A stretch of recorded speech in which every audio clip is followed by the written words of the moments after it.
नमस्कार, आदाब, सत श्री अकाल। दोस्तों, मेरा नाम है धर्मवीर जारवाल।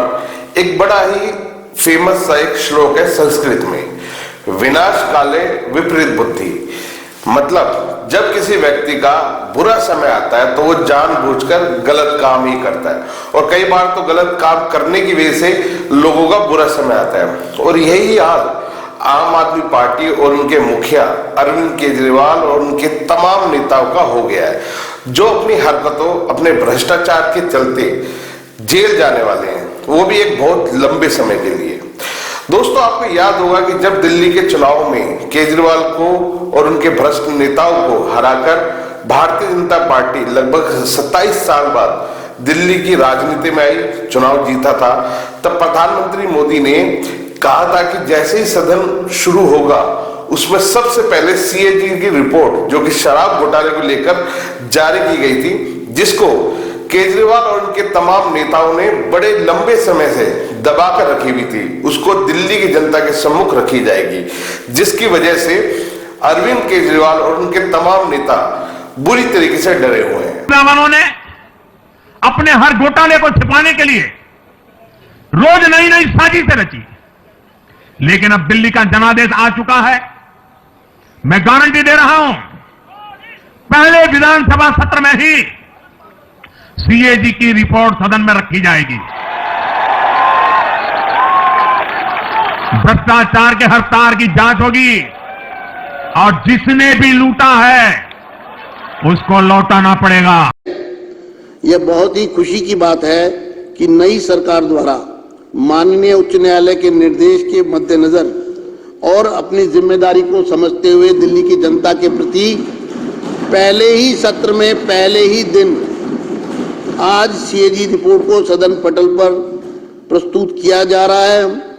मुझे उम्मीद है कि सीएजी रिपोर्ट में दिए गए निष्कर्षों और सार्थक सकारात्मक विचार विमर्श करेंगे। आम आदमी पार्टी के तमाम ड्रामेबाज नेता अब अपने आप को निर्दोष दिखाने के लिए जानबूझकर सदन में हंगामा कर रहे हैं, तो बेबुनियादी मुद्दे उठाकर दिल्ली वालों का ध्यान भटकाने की कोशिश कर रहे हैं। दोस्तों, कल से इनके एक नया ड्रामा चल रहा है, जिसमें इनकी आतिशी मरलीना, हाँ वही आतिशी मरलीना जो इनकी हार पर, इनके मुखिया की हार पर, इनकी आम आदमी पार्टी की हार पर खूब जमकर नाची थी, वही आतिशी कल से रो रही है। उनका कहना है कि मुख्यमंत्री रेखा गुप्ता के दफ्तर से बाबा साहेब अंबेडकर की फोटो हटाकर बाबा साहेब का अपमान किया गया है। आतिशी जी, हर व्यक्ति के आदर्श और पूजनीय अलग अलग होते हैं। हर महान व्यक्ति की अपनी विचारधारा होती है, तो वहीं हर महान व्यक्ति को अलग अलग विचारधारा के लोग अपना आदर्श मानते हैं। किसी की फोटो लगाना या किसी का हटाना, इसका मतलब ये नहीं कि आप उनको डिसरिस्पेक्ट कर रहे हो या उनका अपमान कर रहे हो। अगर कोई किसी को अपना, महात्मा गांधी को अगर कोई अपना आदर्श मानता है तो वो उनकी फोटो लगाएगा, कोई अंबेडकर जी को अपना आदर्श मानता है तो उनकी फोटो लगाएगा, परंतु अगर कोई उनकी फोटो हटा दे तो इसका मतलब ये नहीं कि उन्होंने उसका अपमान कर दिया।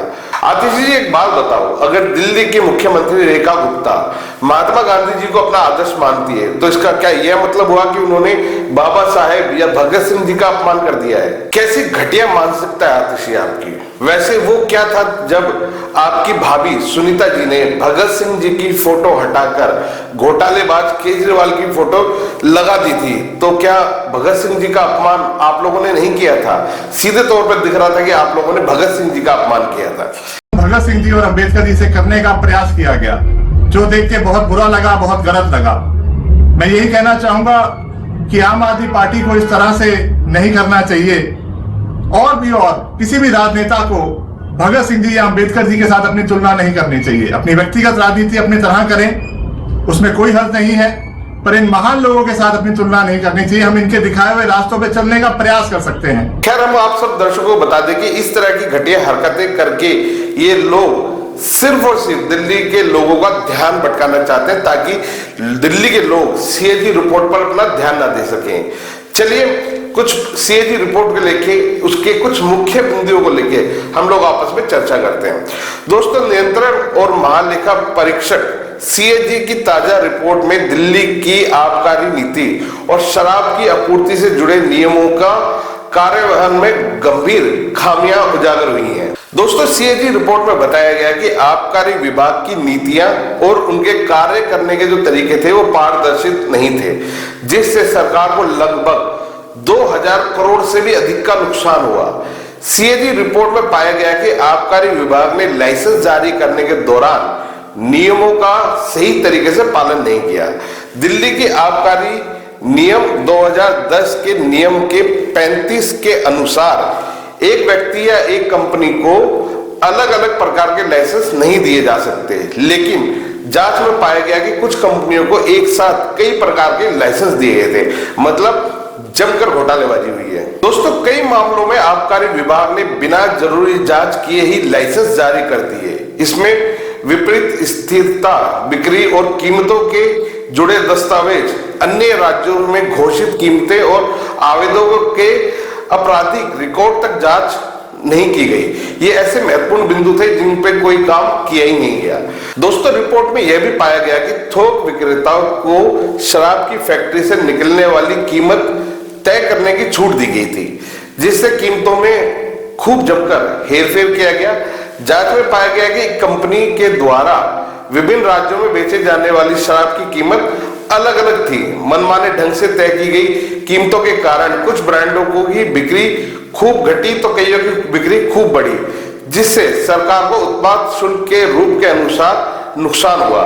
सरकार ने कंपनियों के लागत मूल्य की जांच नहीं की, जिसमें मुनाफाखोरी की गई और कर चोरी खूब जमकर हुई है। दोस्तों, दिल्ली में बिकने वाली शराब की गुणवत्ता सुनिश्चित करना आबकारी विभाग की जिम्मेदारी है। नियमों के अनुसार हर थोक विक्रेता को भारतीय मानक ब्यूरो के अनुसार टेस्ट रिपोर्ट जमा करानी होती है, लेकिन जांच में पाया गया कि कई लाइसेंस धारकों ने जरूरी गुणवत्ता जांच रिपोर्ट सौंपी ही नहीं। 51% मामलों में विदेशी शराब की टेस्ट रिपोर्ट या तो 1 साल से पुरानी थी या उपलब्धि नहीं थी। मतलब जहां जहां हो सकता था वहां केजरीवाल और इनके नेताओं ने खूब जमकर भ्रष्टाचार किया। दिल्ली वालों को जो एक के साथ एक शराब बांटी गई थी वो लगभग घटिया क्वालिटी की शराब थी, या यूं कहे कि जितनी घटिया शराब ये लोग बना के बेच सकते थे वो बेची गई। आबकारी खुफिया ब्यूरो की भूमिका कमजोर रही। 65% जब्त की गई देशी शराब थी, जो दर्शाता है कि शराब की अवैध आपूर्ति बड़े पैमाने पर हो रही थी। मतलब शराब में घोटाला तो किया ही किया, साथ में सरकारी शराब जो थी उसकी तस्करी भी की गई। दोस्तों, नई आबकारी नीति 2021-22 में भी कई खामियां पाई गई थी। कैबिनेट की मंजूरी के बिना ही नीति में महत्वपूर्ण बदलाव किए गए, जिससे सरकारी खजाने को नुकसान हुआ। इस नीति के कारण सरकार को लगभग 2000 करोड़ का नुकसान हुआ। कई कंपनियों ने अपने लाइसेंस बीच में ही वापस कर दिए, जिससे बिक्री प्रभावित हुई और सरकार को 890 करोड़ का घाटा हुआ। सरकार ने जोनल लाइसेंस धारकों से 941 करोड़ की छूट दी थी, जिससे राजस्व घटा।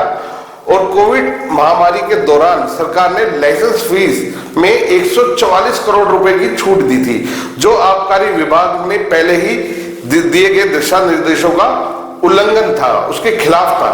दोस्तों, इस तरह से खूब जमकर इन्होंने शराब नीति में जो एक घोटाले कर सकते थे इन्होंने करे, और जहां जहां ये सरकार को नुकसान पहुंचा सकते थे, सरकारी राजस्व को नुकसान पहुंचा सकते थे, वो इन्होंने पहुंचाया। दोस्तों, ये रिपोर्ट उन लिब्रांडुओं को जरूर देखनी चाहिए और उन अंधभक्तों को जरूर देखनी चाहिए जो दिन रात फर्जीवाल को भगवान की तरह पूजते हैं।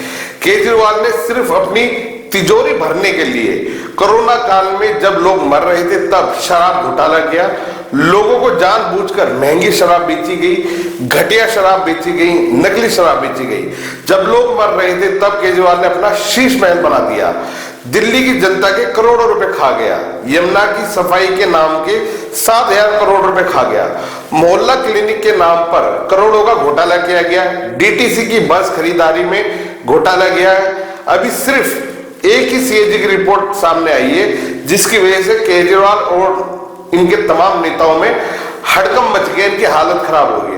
अब सोचिए, जब इन तमाम घोटालों की रिपोर्ट जब आम जनता के सामने आएगी तब क्या होगा केजरीवाल और उनके तमाम नेताओं का। दोस्तों, जितने घोटाले अरविंद केजरीवाल और उनके तमाम नेताओं ने किए, इनकी तमाम रिपोर्ट्स अगर आम जनता के सामने आ जाएगी तो केजरीवाल और आतिशी बाबा साहेब के नाम पर जैसे आज दिल्ली के लोगों को बेवकूफ बनाने की कोशिश कर रहे हैं। उन्हीं बाबा साहब के संविधान के अनुसार ये लोग बहुत लंबे टाइम के लिए जेल में जाएंगे, ताकि मैं उन लोगों से लड़ सकूं जो आपका और आपके संविधान का अपमान।